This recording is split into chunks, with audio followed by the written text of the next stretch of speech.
welcome to the African Exodus show. I'm your host, Tony Cherie, here to you with a new video. Before we get started with this week's segment, I want to remind you all, if you have not already and you wish to stay connected outside of YouTube, you can add yourself to my Telegram channel. Telegram is an independent platform that I use to update anyone anytime I want to post a video or any thoughts I want to share with the people, especially because censorship is rampant. So it's important to have alternative platforms. In addition, if you want to support this channel, you could also join my Patreon. There you will also get a weekly exclusive just for you. So with that, let's get started with African and world news.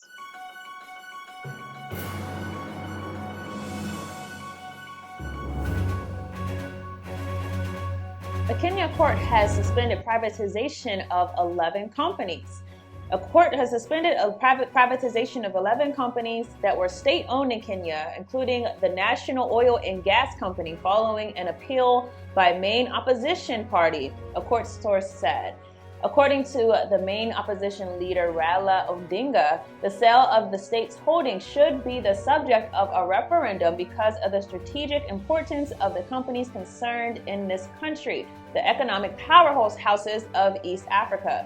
In his decision handed down late Monday, High Court Judge Chacha Mwita said that he was satisfied that the opposition's application raises constitutional and legal issues of public importance that require official examination.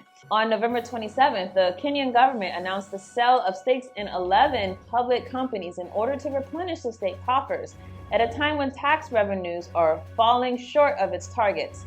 The Kenya economy is plagued by galloping inflation and plummeting currency, which has caused the cost of debt repayment to soar. So Kenya, of course, is a more forward country than many other countries if you're talking about economic power. And so the fact that they too are struggling when it comes to their economy with inflation, that lets you know that all of Africa is struggling. So we'll see what happens, whether or not this move to thwart the privatization of state-owned companies, whether or not that is actually achieved, because privatization obviously is robbing the people of the ability to benefit from public utilities. Many things have been privatized in Kenya already. I was reading actually in the same article which said that privatization in 2005, since that time, 6 public companies have been partially sold, including the largest telecommunications operator, Sericom, an electricity producer. So we're not used to seeing these things in the West, obviously, when you're talking about a private company that has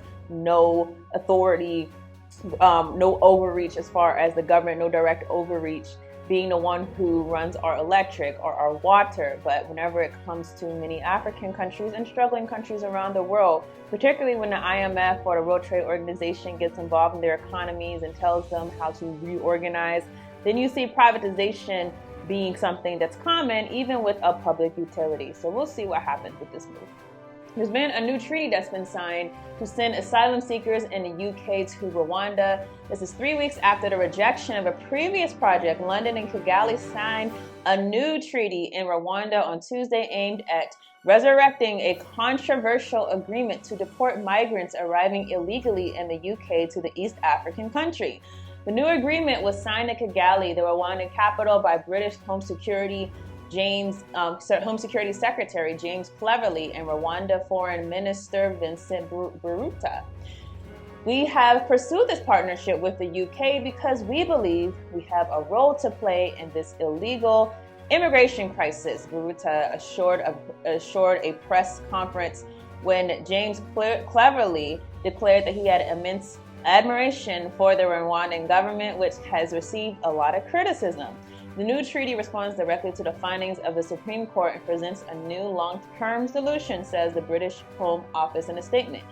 The 43-page text, which is binding under international law, ensures that migrants deported to Rwanda will not be at risk of being returned to a country where their life or liberty would be threatened. The agreement also includes the establishment of a joint tribunal with Rwanda and British judges in Kigali to ensure that the migrants safely guaranteed that none of the migrants will be sent to Rwanda will be deported back to their countries. So this is stressed by the Rwandan government, and it will ensure that all migrants' complaints are listened to, he continued. Now, of course, Britain has been trying to dispense of its migrant issue, and doing so by sending these people away. Many of these migrants are African, also many are Arab, sending these people away who have been a problem to the country and other countries in Europe. So sending them away to Rwanda has been the solution, and there's been a lot of protests because Rwanda has a horrible human rights record, and not just in its own country, but in neighboring countries like the DRC. But not only that, but the fact that instead of dealing with the conditions that are leading people to flee their countries, they're going to send these people to camps in Rwanda, not knowing how these people are going to be treated. Are they going to be sent back to the countries that some of them are fleeing for their lives? And of course, putting something in writing saying that we're not going to send people back to harm, or we're not going to hurt people, we're not going to torture people, we're not going to inflict suffering on people. Putting that in writing versus actually seeing it happen is two very different things. A lot of things that are written down and codified in law that are not followed, particularly in places in the African continent where it's literally up to the particular public officer who is the one over a situation, whether or not he's going to recognize your rights inside of that situation. So that doesn't mean much for the migrants, and unfortunately, this might mean enough for the court in order for the British government to push off this issue that they've been trying to get rid of, push it off on Africa. So not surprising that they're trying to find a way around it. I think ultimately they're going to see it through, that this deal happens, because they have no other solutions as far as how they're going to get rid of migrants who have been trying to enter their country for a long time. Very quick update about the war inside of Sudan. Saudi Arabia, the U.S., and African mediators have indefinitely suspended the talks between Sudanese armed forces and rapid support forces in the port city of Jeddah, Saudi Arabia. The talks were halted because of the two parties failing to honor their commitments to implement confidence-building measures and withdraw military forces from key towns, according to Sudanese media reports on Monday. Although the joint mediation of the African Union, the United States, and Saudi Arabia has not officially announced a suspension of negotiations, it has announced a deadlock. So the war in Sudan is still raging on. And although people don't talk about it as much because there's other wars that have caught the public gaze, obviously a big one right now is the war going on in Gaza. People are still dying, people are still suffering because of the power struggle that's happening in Sudan.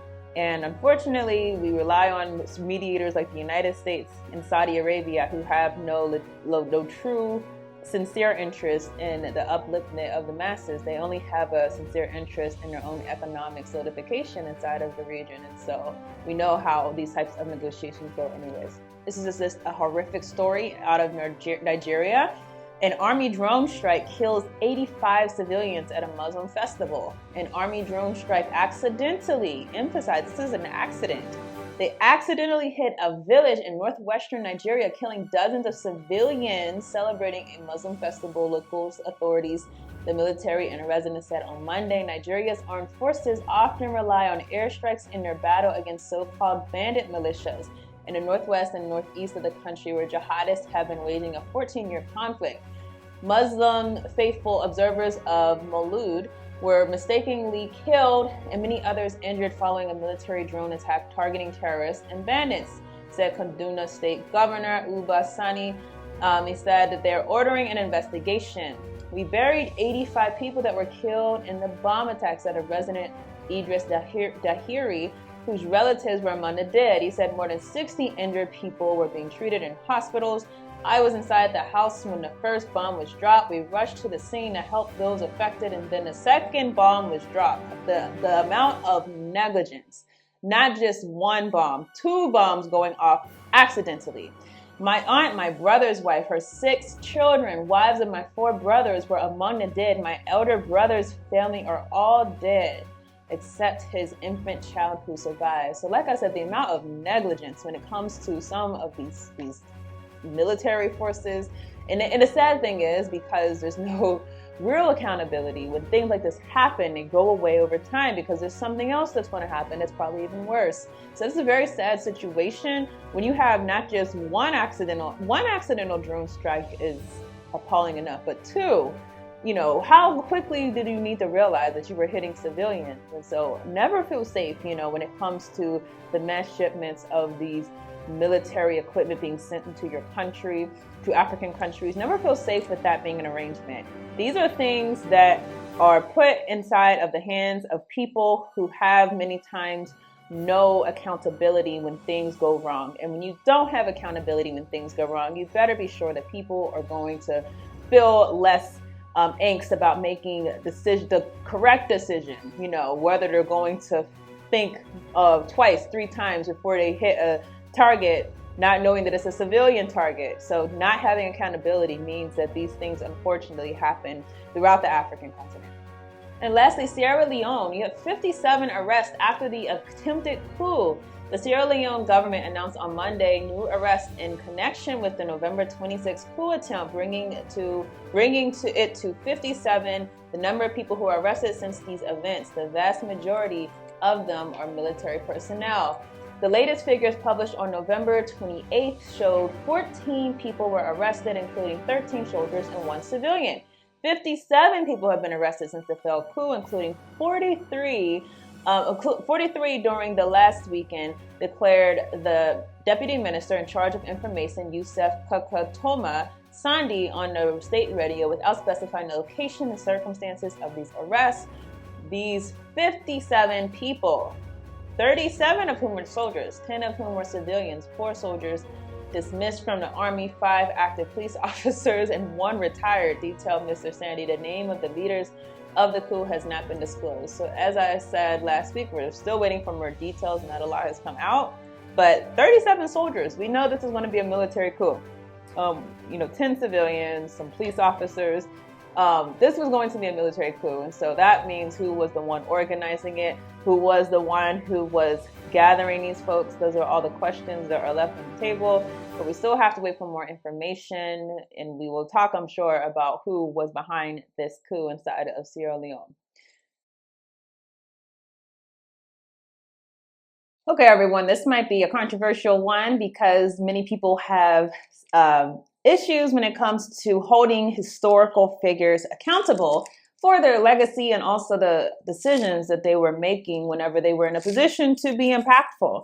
So we're going to talk about Nelson Mandela, for the former president of South Africa. It is the 10-year anniversary from his death. I remember the day he died. In fact, I was in law school, and at that time, I was still very aspirational about the law, and Nelson Mandela was a lawyer, so I found him very inspiring.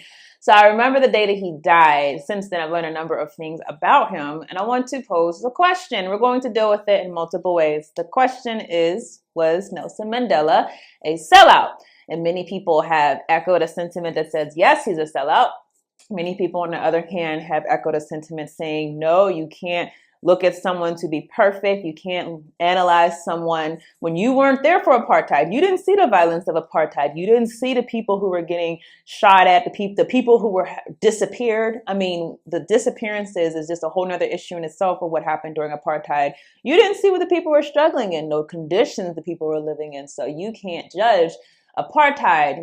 Nelson Mandela wasn't perfect, but at least he had a part in the ending of that system, so people say or think. So we're going to talk about and deal with that question of whether or not Nelson Mandela was a sellout, and why, if he was or was not, why that has had the implications for us today as we're trying to move forward as a people who are critical of those who have spoken up for us, critical of those who have represented us inside of whatever capacity, whether you look at your local politician as being a representative, whether you look at a YouTube personality as being a representative of you, or an activist, an online activist, whatever it is. How do we hold these people accountable to the people for the things that they do, the decisions they make, and how they are used by the system? So we're going to start with first talking a little bit about the sentiment that some people, particularly younger people, have felt about Nelson Mandela. I'm going to read an open letter. This letter came out in 2012. It was a letter to Nelson Mandela. He was still alive at that time. He died very soon after. But I think the letter is very good because, one, he was still alive. A lot of people have criticized people for coming at him after he died And this was written by someone who was young, someone who actually lived through seeing the aftermath of the breakdown of the apartheid system, and who has some honest feelings that they wanted to convey to Nelson Mandela. So let's read this article. How Mandela Sold Out Blacks. Dear former President Nelson Mandela, I was about 5 years old when we were released from prison. I come from a poor background as a Black child that was raised by my grandmother.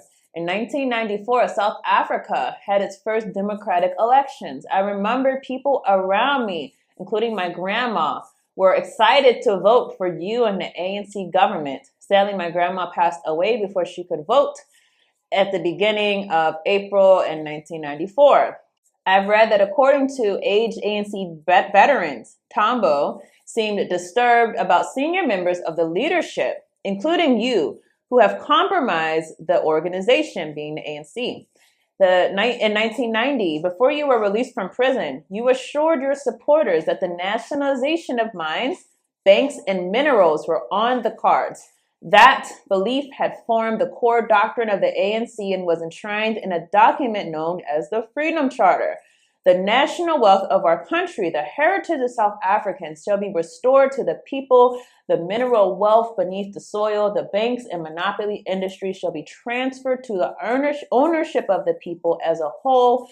All other industries and trade shall be controlled to assist the well-being of the people, the Charter states. It was emerged that you and other ANC leaders were busily, creatively reinterpreting the Freedom Charter commitment to nationalization in order to comfort the monopoly white capitalists. When you negotiated with the Nationalist Party, it had intended to oversee a settlement which guarantees the maintenance of a white capitalist South Africa and of the profits extracted from the exploited Black masses, and leaves power firmly in the hands of the white capitalists for the foreseeable future. As the clerk has insisted, I do not intend to negotiate myself out of power. On the contrary, negotiations were intended to prevent the victory of the Black masses. The clerk had laid a trap for the Blacks into which they were being led by you. Any so-called deal made with the devils must, by default, go wrong. Truth be told, you were out-negotiated by the nationalists. So this is a very honest letter, I think, from someone who, again, experienced the end of apartheid. And you can say it's something akin to the election of Barack Obama, maybe the passage of the Civil Rights Act, the feeling that people feel whenever things happen and they're told that things are going to change. They're told it's a new day. They're told that they can look forward to a day that their country, their people, their condition is going to change and things are going to be different. And most times, and I would say almost all times when it comes to us, when the system is telling us that, you can count on the fact that things are not going to be different as far as quality of life. Things will just look different as far as who is the one who is exercising dominion over you. What are the policies in writing? Those things might change. But as far as your power relationship, your powerlessness, that's not going to change. That's honestly almost always, if not always, the case whenever it comes to systemic reform. So this person felt that, and you read, as we will talk about some more with Nelson Mandela, a big critique of him was when he abandoned the Freedom Charter. In fact, just very quickly, I want you to know what the Freedom Charter was. So some of this was a document, a statement of core principles that the South African Congress Alliance, which consisted of the ANC and its allies, the South African Indian Congress, the South African Congress of Democrats, and the Colored People's Congress. And they put out a statement of principles. I'll read to you the principles. 1, the people shall govern. You can say the people do govern South Africa because technically on paper it's a democracy, right? All national groups shall have equal rights. The people shall share in the country's wealth. The land shall be shared among those who work it. All shall be equal before the law. All shall enjoy human rights. All shall be all shall be work, and there shall be work, there shall be work and security. The doors of learning and of culture shall be open. There shall be houses, security, and comfort, and there shall be peace and friendship. You can maybe weasel your way around some of these, but you can't weasel your way around all of these. Most notably, you can't reason your way around the third point. The peoples shall share in the country's wealth. You can't weasel your way around that, because South Africa is the starkest reminder to us that it's really not about political power. Economic power always trumps political power 100% of the time. I don't care how much representation you have. If you do not control your economy, you don't control jack.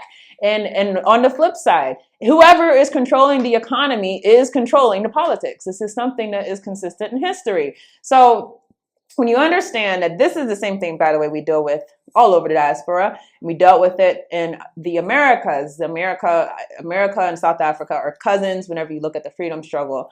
And the fact is that this insistence that we reach political freedom without getting economic freedom, without establishing our economic power base, and then later down the line, we can get to the economy thing. That's the biggest lie that white supremacy has paraded to us. It's the biggest cop-out that has ever been taught to us.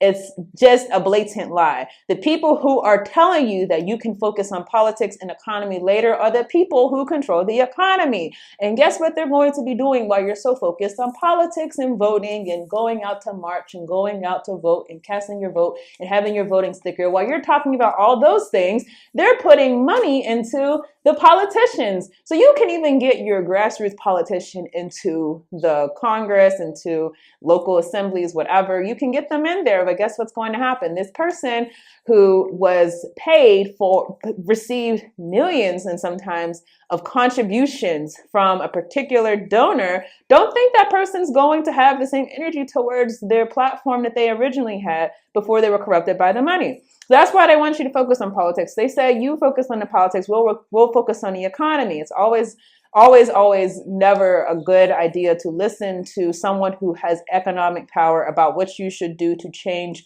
your conditions whenever you are the one that is powerless. Because 9 times out of 10, they're trying to protect themselves. So we said we would deal with the question, was Mandela a sellout? Let's read the definition of sellout. We're going to read the number 2 definition. The one does not pertain to this one, talking about selling tickets. We're not talking about selling out a venue. But a sellout is a betrayal of one's principles for reasons of expedience. Let's say that again. A betrayal of one's principles for reasons of expedience. I just read to you the principles of the Freedom Charter, and I just read to you one of the specific principles, if not the most important principle of the list of principles, that being that the people would share the wealth of the country. Did Nelson Mandela betray his principles for expedience? Let's talk a little more. So I want to talk about Nelson Mandela in a way that honors the fact that, number one, let's just say this, number one, he is someone who gave his life to the freedom struggle. That's something that should never be downplayed, especially to us who are comfortable living lives where we don't have to deal with a beating from the police. We don't have to deal with threats. We don't have to deal with persecution. When you have someone who's willing to be persecuted for a cause, don't forget that. Don't, look over it. Don't play it like, oh, I would have done the same thing, if you don't know for sure if you would have done the same thing. So Nelson Mandela, we should always remember and always separate this fact about him, regardless of what he did when he was president, regardless of what he did when he was leaving jail. He was in jail for decades, okay? So we're not going to disregard that legacy, the fact that he had dealt with torture and pain. His family had been torn apart by the apartheid system as a result of his fight for the freedom struggle. Let's not negate or downplay that aspect of him either. That being said, he was chosen for a reason, okay? We have to deal with that.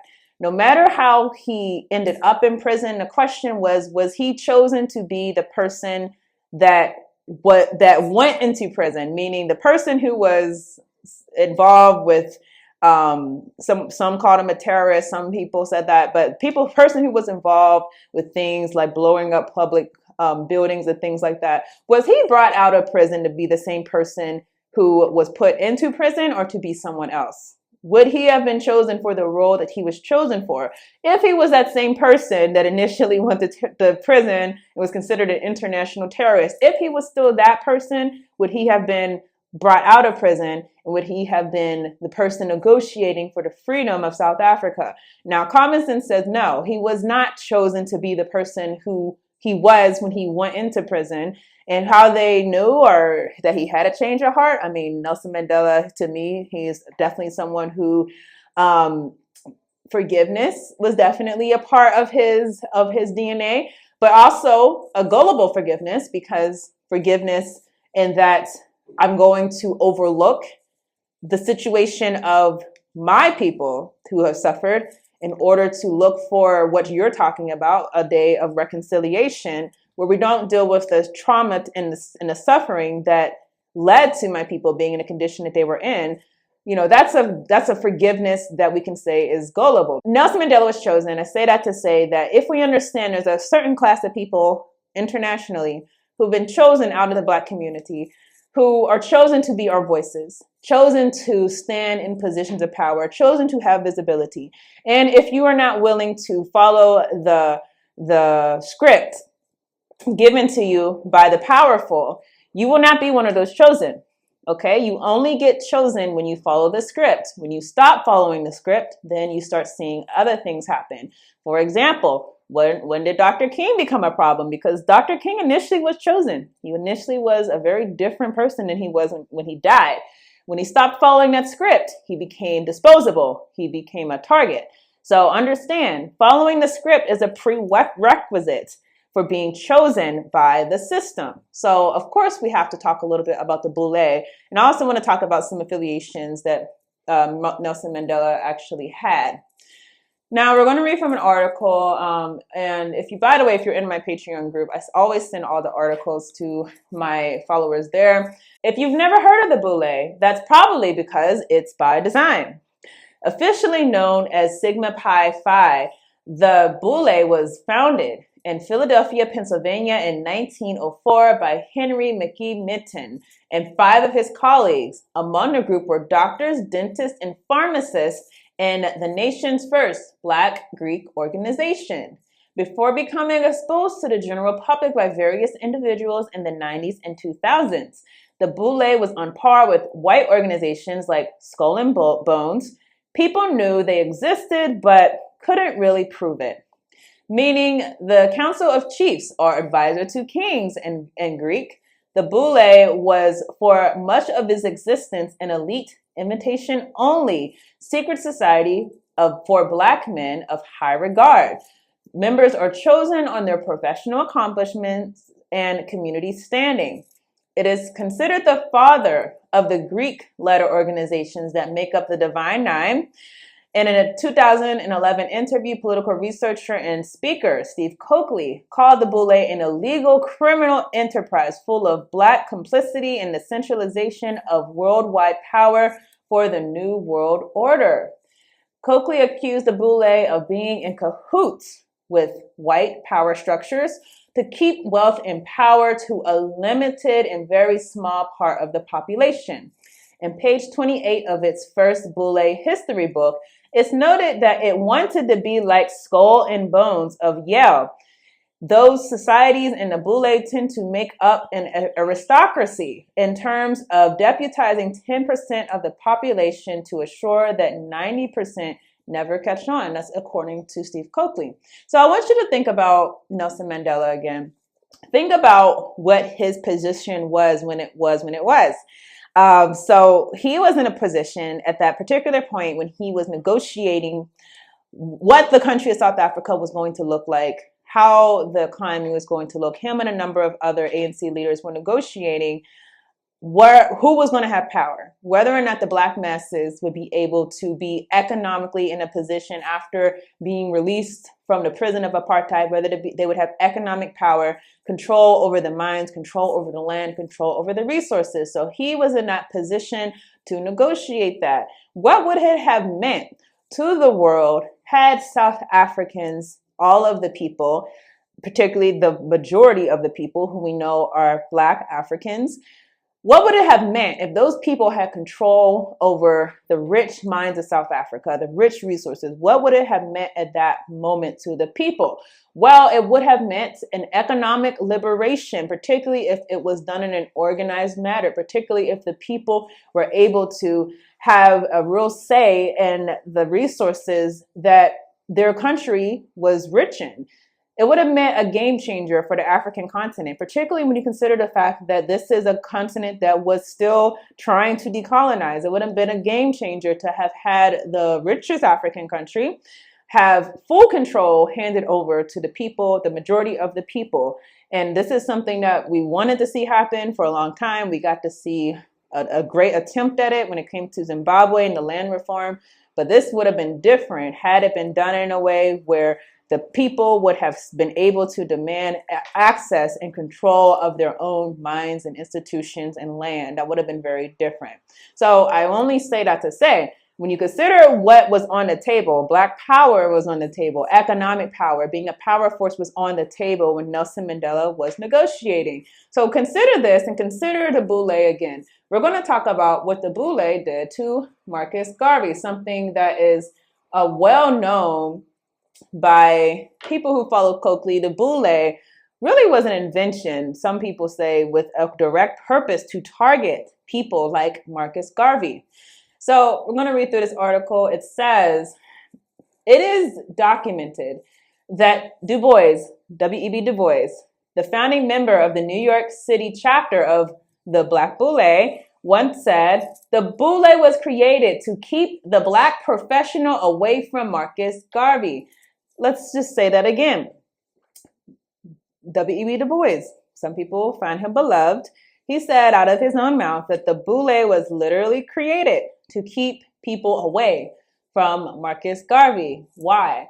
So note that around 1918, the early stages of the Boule, Garvey's Back to Africa movement, through his newspaper, The Negro World, was reaching over 1 million diasporic Africans, largely in North America, without TV or radio. Just imagine the power at that time. So without TV, no radio, no internet, he was able to reach over 1 million Africans throughout the diaspora. It's something I can't personally wrap my mind around. I don't know if you can either. Du Bois intended to stop this. Having been one of the strongest opponents of Garvey, Garvey is famed for being Jamaica's first national hero who advanced for Black nationalism in Jamaica and particularly in the United States. He and Du Bois had pushed for an advancement of civil rights, but they would have differences that were mainly ideological, and this would ruin any relationship the two influential Black political leaders of the 1920s had. Garvey, who grew up in an impoverished Jamaican community, believed that whites would never come to accept Blacks, and thus he proposed that Black Americans return to Africa, where they would live as part of a majority population and perhaps have real political power. Du Bois, who was from a more privileged background, worked on improving the condition of African Americans, but he wanted to do this by working with liberal whites through his organization, the NAACP, which he founded some 4 years after the Boule. Du Bois later felt that Garvey's program of complete separation, which was a form of surrender to white supremacy, threatened the gains made by organizations such as the NAACP and Boule. Hence, Du Bois started an active campaign aimed at getting Garvey out, starting with the Boule. Du Bois stressed, according to Coakley, the importance to steal the Black professional away from Garvey from an Afrocentric organization that articulated and captured the Black professional, which would give Whitey no safe haven in the Black community. So the Boule, the remaking of the house Negro, was necessary to build a group of Negroes who had an investment in protecting the white system, as produced by Whitey having stolen this land. This is post-Reconstruction, taking away the articulate Negro, now desiring to replace them with organized institutions to keep them away from self-improvement. Thus, in the same period of the founding of the Boule was the founding of what is called 4 Black male organizations: Alpha Phi Alpha, Kappa Alpha Psi, Omega Psi Phi, and Phi Beta Sigma, and the 4 Black female organizations: Alpha Kappa Alpha, Delta Sigma Theta, Zeta Phi Beta, and Sigma Gamma Rho, college-based fraternities and sororities, according to the book Noble Drew Ali and Morris Science Temple of America, the movement that started it all. Then came the NAACP and the National Urban League, which were founded in line with these movements. Du Bois would later campaign against one of his worst critics, Garvey, including investigating controversies surrounding Garvey's Black Star Line, the all-black steam company.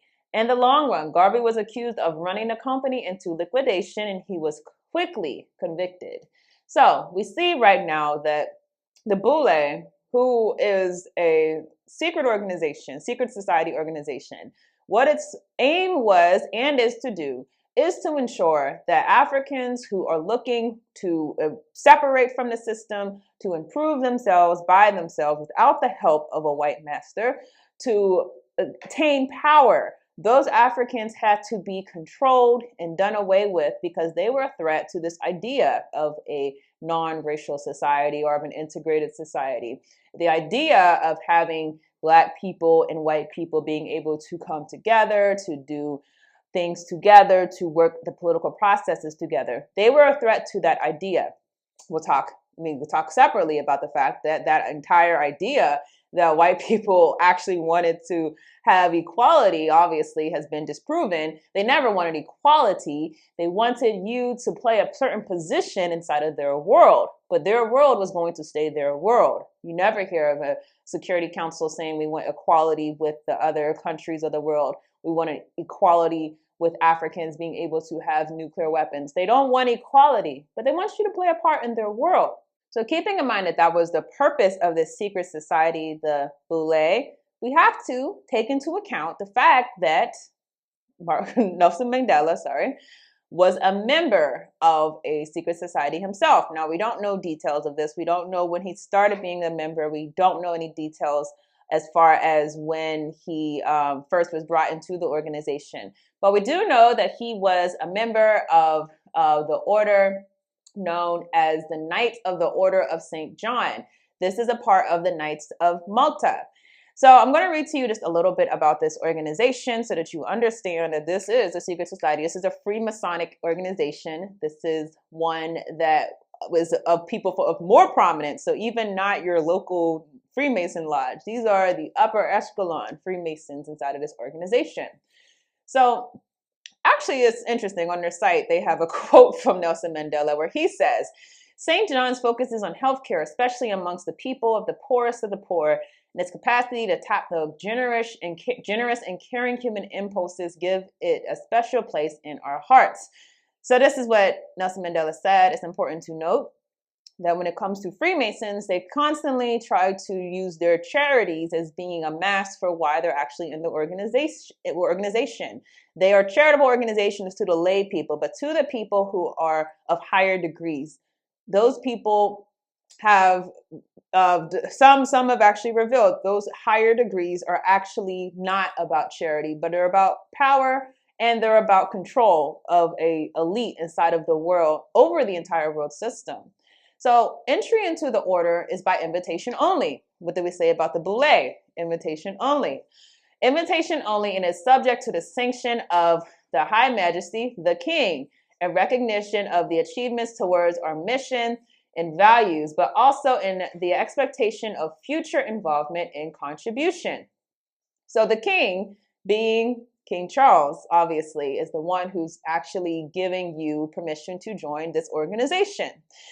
These are approximately 20,000 members of the order worldwide, all of whom have become members by being honored by the sovereign head for service rendered in furthering the work of the order.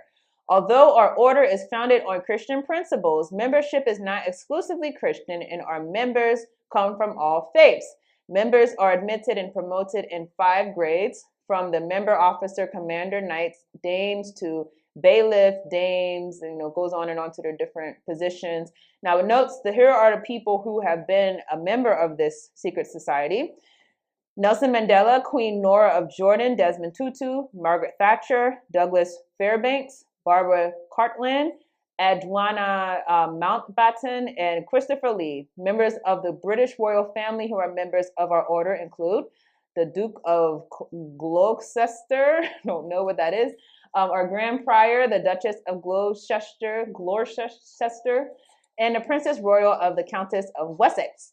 Now, they have specifics on the Knights of Malta's website about this particular branch of their organization. It says, the historic Knights of the Order of St. John's of Jerusalem were founded in Jerusalem during the First Crusade about 1099 by association of many pious knights, Knights Templar, with the Brothers of St. John's Hospital, which had been founded earlier that same century for the relief of pilgrims traveling to the Holy Land. In Masonic terms, the Malta degree is conferred on candidates who have already been installed as Knights Templar. Whilst the regalia and the ceremony are very different from that of the Knights Templar Freemasonry, it is not a separate or sovereign body, rather a progressive degree within the order of the Knights Templar, hence the full name, the Great Priory, being the Great Priory of the United Religious, Military, and Masonic Orders of the Temple in St. John of Jerusalem, Palestine, Rhodes, Malta of England, and Wales and its province overseas. The ceremony is based on the movement of the Knights Hospitaller from their inception in Jerusalem to their setting on the island of Malta in 1522, where they would remain in control of some 270 years. The Masonic ceremony of installation of a Knights of Malta is a colorful one, which includes moments of drama, historic background. The rank structure within the degree is similar to the Knights Templar with a few slight differences. The officer titles are very different and unique to the degree. So this is an organization that is given that it's a branch of the organization where you can accede to if you're already a member of the Masonic Knights Templar. Meaning, while we don't know when Nelson Mandela joined this Knights of Malta order, we know he had to have already been involved with Masonic activity prior to actually receiving this knighting. Now, we can't speculate whether this happened while he was in prison. I would doubt that. Whether this happened soon after he got in prison, I don't know. But we do know that while he was in a position to make decisions on behalf of South Africans for their freedom, he made decisions to compromise their economic ability to be separate, to not be dependent, to have ownership and control. Something that the white system, the white supremacist system, has always identified as a threat and a necessity to thwart any time that we try to obtain that type of control. So I'll go back to the question of Nelson Mandela being a sellout. Julius Malema had made a statement, this is from 2015, a few years ago, where he had spoken about Mandela's legacy. Now, you can have your thoughts on Julius Malema. I don't like everything he does, and I have my questions about him, honestly, but he also speaks to the people and he speaks to the issues pretty consistently. And he brought out the fact that Nelson Mandela has been compromised his people and compromised the legacy of the ANC. So it says, Malema said everything he said about Mandela was true and he was not willing to sugarcoat anything. This is about him talking about Mandela's compromises. He said, I don't belong to a religion called Mandela. President Mandela was a human being like all the rest of us. He has his own shortcomings.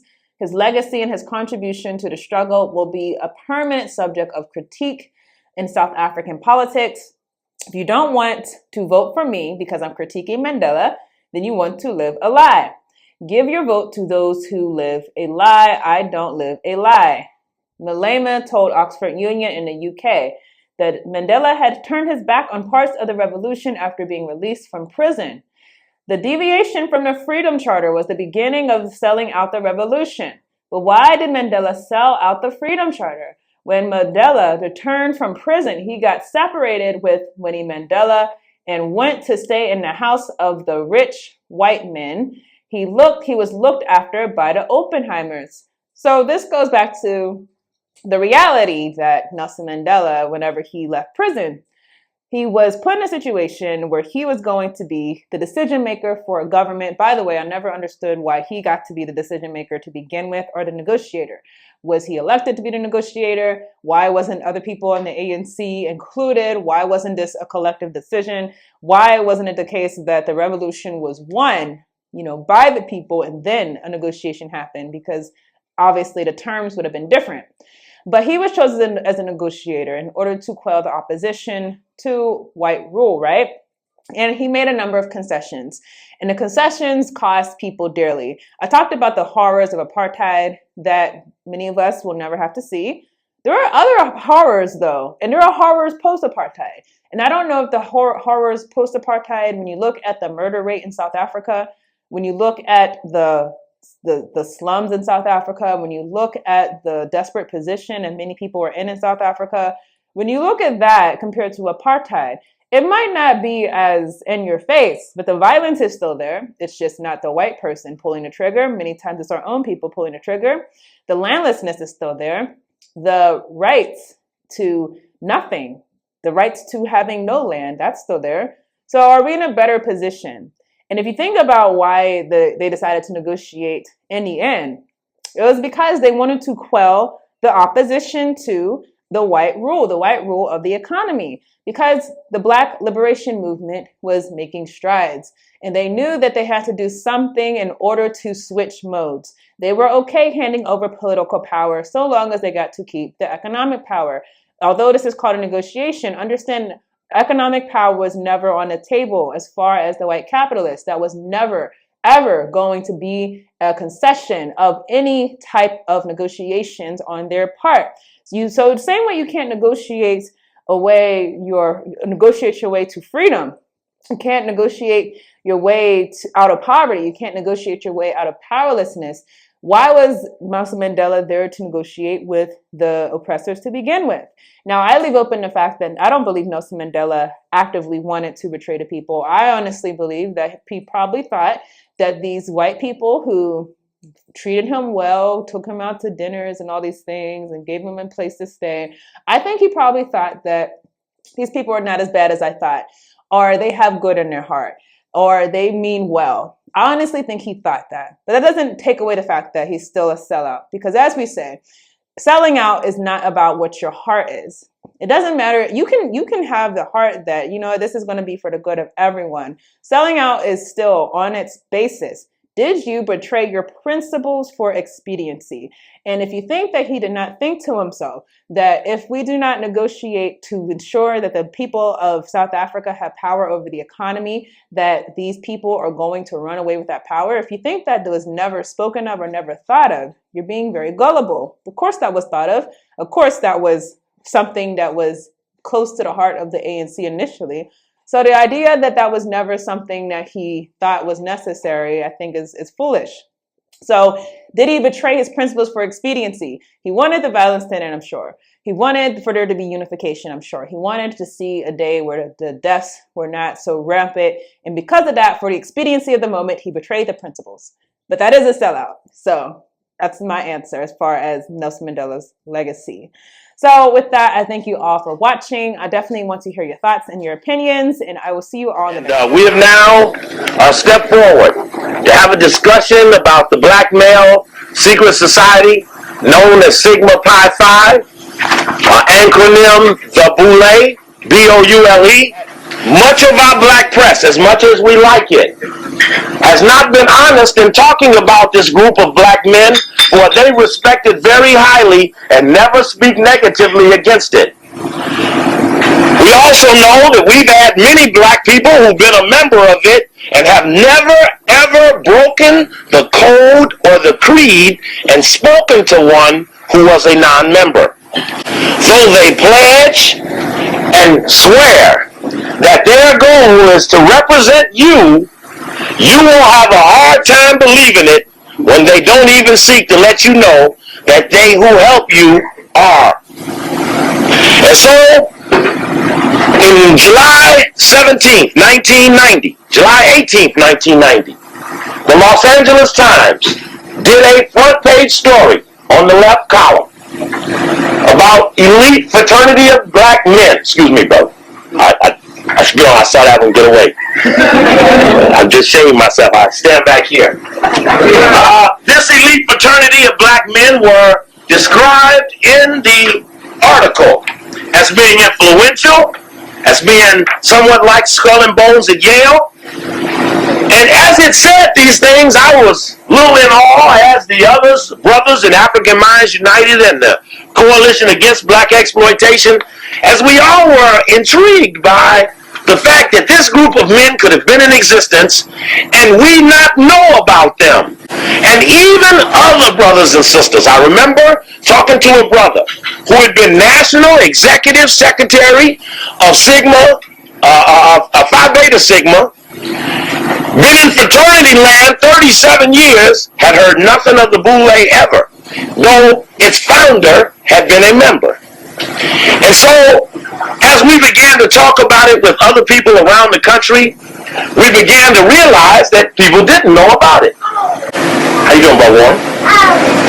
And did not know that people didn't know about it, we just assumed that it was incidental, that everybody must know something about it, and that it was not mysterious or connected to all of those other things we had previously been talking about, like Cecil Rhodes and Baron de Rothschild and all the Halls of Haters, the ADL and the Diamond Jewish Connection.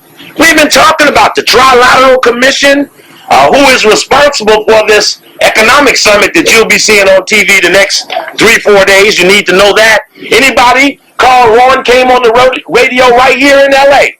And my friends jumped him, because we jumping them in every city. And when they jumped him, he said the Trilateral Commission ain't done nothing. But the Trilateral Commission went to the president and had him set up the annual economic summit starting in '76. France. So when you listen to how your destiny of your country, they say, rides on that meeting, you wonder how Warren could make such an allegation, but knowing as a Boule in Washington, D.C. Epsilon chapter, his goal is to never speak of the high, white, and mighty, whom the Boule, all 3,300, are sworn to protect. Yes, these brothers that we are pushing up against the wall have taken a sworn oath that they will never expose the whites that they know actually run the world. They, in ambition and in deference to liberation and respect of the race, have agreed to maintain the status quo of white supremacy, which has two levels of white supremacy: a local, limited, parochial side, the Ku Klux Klan, the Reardons, the Kenny Hans, the local clans, but has a powerful, more mighty upper crust, which probably would include Occidental Petroleum and Arco and Exxon and Mobil Oil and the Rockefeller Foundation and other influential, wealthy families and institutions. So what we're talking about is, why haven't you heard of those people who are in the secret society? It's because the people who you look to, who you would most suspect would tell you, have sworn that they never will. And because of that, that leaves the sub-leadership, the other group of people that you like a lot, that leaves them to tell you, the heads of the various organizations as you know them. But if you listen to them, they have never said of these black men, for that they did not know. Which means that Malcolm, we know, knew of these men. We know Marcus Garvey knew of these men, because their crowning, most outstanding achievement was the physical elimination and castigation of Marcus Garvey, and the insistence and the climate setting that brought about the death of Malcolm X. This is the original LA Times article. Everybody see that? Yeah. Did you see that when it ran in 1990? Yeah. You did see it. No, you didn't see it. What's the date on it? That's July 18th, 1990. Elite fraternity widens agenda of black men. This is the original article that came out on the Boule that we just casually discussed here at the Good Life, which led to this penetration. Because by the time Brother Oswald gets up and starts decodifying little of that symbolism, you will see that we have in fact cracked a riddle that has contained our people. Our people have been contained by an organized element of secret people who have used riddles, mysteries, and secret societies to jam us. And what we are doing is we are unlocking or decodifying the mystery, because once decodified and exposed, those who are secret in the light will not be as effective. Because what we found out is that when you're a skull and bones, when you go over, you're called a knight. And the knight is symbolic of the knight of the round table. And that round table is the code word or the buzzword for an upper secret society that's in a book called Anglo-American Establishment, written by Carroll Quigley. And in that book, he said in the opening that secret society of which the Rhodes Scholars come from is known as several names. This society has been known at various times as Milner's Kindergarten, as the Round Table Group. Okay, just hold it right there. Look at that page a second if you can read it, because that page is very significant to the discussion of who it is might be the ones that the Boule has to cover for. In other words, they're covering for something. Now we know whatever they're covering for is beastly. Check. In the book by Manly Palmer Hall on the flower, plant, fruits, and trees, there was a tree showing the Knights of the Round Table. What I thought was interesting when I looked at the tree carefully is that in your mind we always thought about the tree in 12.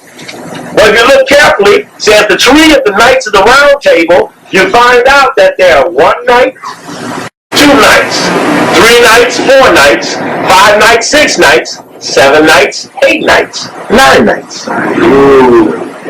Those 9 represent the symbolic 9 that's used in the Grecian Sphinx, which we'll be talking about shortly.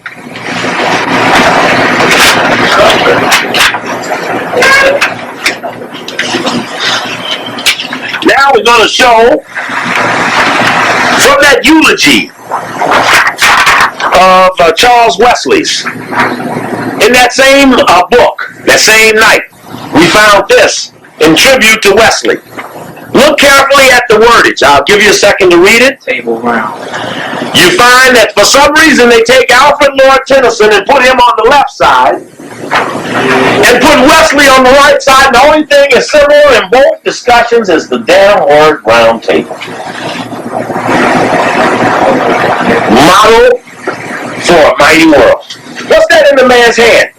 What's that in the man's hand? Brother Quasi, does that have any symbolism there, that little spike with the light on it? Oh, yes, sir. What would that mean? Prometheus. Prometheus is the one who stole the light. All the Greeks had to pass burning sands. Burning sands coming across from the hair to Mount Olympus is where the light was from Ethiopia. That's why we got the Statue of Liberty, because the French gave America the Statue of Liberty because they're the land base. So they got the new light. We just heard from Carroll Quigley, who talked about the top of the white secret societies. And he says it's known by several names, which you knew that anything you ever read on the Illuminati says we will have numerous names. You will not know it as one name. It does not even go under the name Illuminati. That is that Illuminati you've been looking for. Round table. That's it. And the Boule will never acknowledge knowledge of it because it's their goal to protect it and keep it secret. Maybe that's why they didn't want to tell us who they were, because then we'd have to say, well, what are you doing standing there?